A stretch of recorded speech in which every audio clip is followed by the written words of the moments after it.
Our classic pickup project is part R&D and good old-fashioned bits and bolts trials.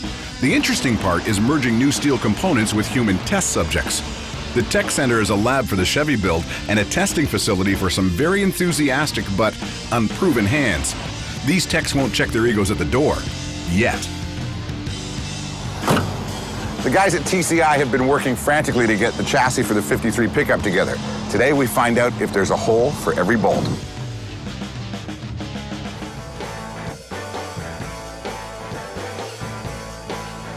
We carried the chassis in today, and I gave myself a hernia. Timing is that. Oh, you missed the heavy lifting. Set it up on the auto twirler and proceeded to start assembling the front end components. This project isn't being built by guys who do this for a living. This is recreational, a distraction from the everyday. So how long will it take before recreation becomes frustration? Well, my name's Keith Pittman. I'm a returns department supervisor for Classic Industries. We put the front end together on it. We put the rear axle in it, started on the front brakes. Had gotten all the parts from SSBC, stainless steel brakes. Got those on the front end, along with, of course, the front suspension components, the upper control arms, lower control arms. TCI has sent a couple of extra hands to assist with the assembly. It's not free labor. They're taking notes to see how well their redesigned 53 chassis accepts its components. We had a little problem. We went to put the front lower A-arms on.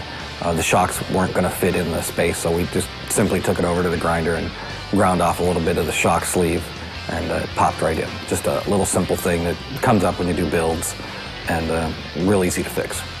TCI's engineer works out the problem quickly. This is the kind of fix that'll happen before another chassis rolls out of their facility. From their factory to our floor, everyone wants this to succeed. We decided to go with the Mosier Posi and with a 411 gear ratio. Chassis builders need to know your plans before they make your product. Suspension styles, engine and transmission details all need to be worked out before you call up for a set of frame rails. In the back, we used a 4-link rear with a track bar, which is a bar that runs diagonally to keep the rear end in alignment with the car. We know, Chevy purists are smiling. We're not using the F word followed by the term 9-inch. That strategy, though, is tough to avoid.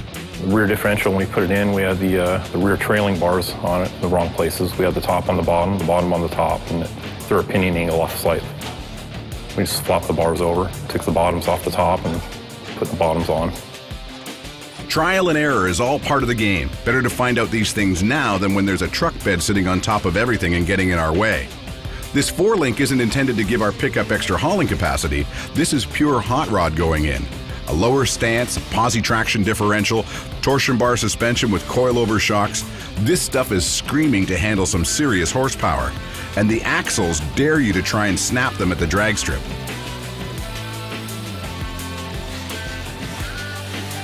We also got the axles with the large bearing style, which will eliminate the use of the C-clips that you'd find in a normal GM rear end. The axles for the Mosier 12-bolt are a 33 spline, and they're forged from their own tooling and then induction heat treated so to optimize the torsional strain. With obstacles dropping faster than a light tree at a drag strip, you know there had to be another one lurking in the distance. Getting stopped at the brakes is more than poetic justice. They don't go past the thread. So what should we do? So the studs are too big and they can go onto this pattern. So we could drill out every one of these holes. We ran into issues putting on the rear brakes because the Mosier rear end had heavy-duty studs installed in it, and they're a little bigger than the holes in the rotors. What we're going to do is we're going to pop the studs out and replace them with 7/16 versus 1/2 inch. That way they match the front, and we'll work with the wheels without any modification to the wheels. Well, until we get a drill bit that's big enough to make that hole large enough for the studs, we really haven't got much to do, except maybe practice for the Olympics.